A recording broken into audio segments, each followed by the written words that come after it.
Chula Vista, 7 miles from the border with Mexico, has an unwelcome distinction. On a per capita basis, they're probably the most or one of the most surveilled cities in the country. That's Brian Hofer, executive director of the privacy advocacy group Secure Justice.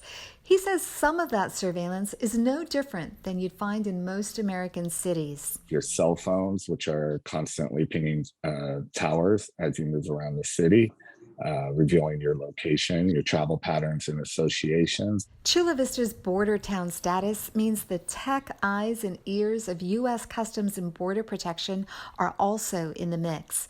Think advanced radar systems and surveillance towers. Here's ACLU attorney Shaw Drake. Border residents, may never know that their information is being collected, but essentially the government is able to put together a map of people's movements, either through times in which they're crossing the border itself, but also traveling through border communities. Add in the Chula Vista Police Department's own tools, and there is a whole lot of tech keeping watch.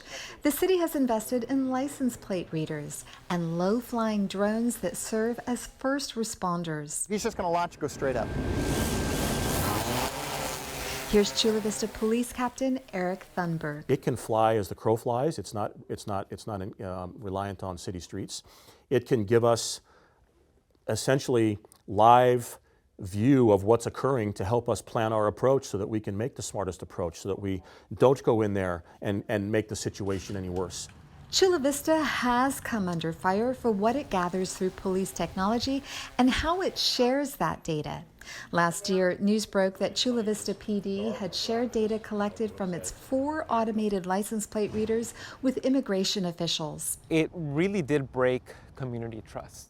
Human rights activist Pedro Rios says the data sharing contradicted Chula Vista's designation as a welcoming city for immigrants and ran counter to state law, which says that resources from local jurisdictions shouldn't be used to provide immigration enforcement information that could then lead to arrests and detentions and deportations. Thunberg is hoping the community will give the department a chance at redemption, a process he says will require police to embrace criticism and engage in dialogue with residents. We can't do our jobs if they don't trust us. He says the Chula Vista PD stopped sharing the data directly with ICE and Border Patrol earlier this year.